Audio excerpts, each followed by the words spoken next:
ইফরা যদি আমরা 20 বছর ধরে যেটা করছি না ইফরা যদি আমরা একবারটা যদি এটা সারা পাউরিয়া সরকারের তরফ থেকে এখন ডাকবে দিই সরকারের পক্ষে হই সরকারে কইব না রে ই মানুষ কিন্তু বুঝছই আমরা সরকারের পক্ষে আইসই তারা যদি আমরা সকলটা বাদ দিয়ে আমরা পক্ষে আইসেন আমরা তারা লাগি কিছু একটা করি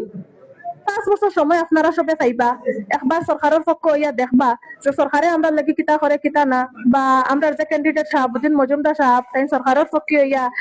একজন বিধায়ক হইলে তাই কতটুক করতে পারেন কতটুক না আপনারা একটা বুথে একজন বিধায়ক বানাইয়াও দিতে পারে 5 বছর পর্যন্ত বাঁচিয়া যদি দেখেন আপনারা মনের মতো খাম খাজ অন না বা আপনারা আগে জেলা হইছিল আপনারা এক কথা এক মুখের আওয়াজে বিধায়ক নষ্টও করতে পারে বদলাইতেও পারে আপনারা এত ক্ষমতা আপনারা এত সত্তা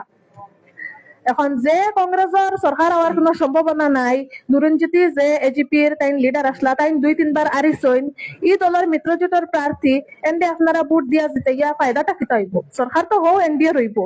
এখন আমরা বিধায়ক যদি সরকারের পক্ষ রয় না ও আপনার কংগ্রেসের হয় বা এজিপির হয় বা এলডিএফ দলের হয় আমরা খাম গুলা কিলা হইব 20 বছর ধরে তো ওর খাম তো না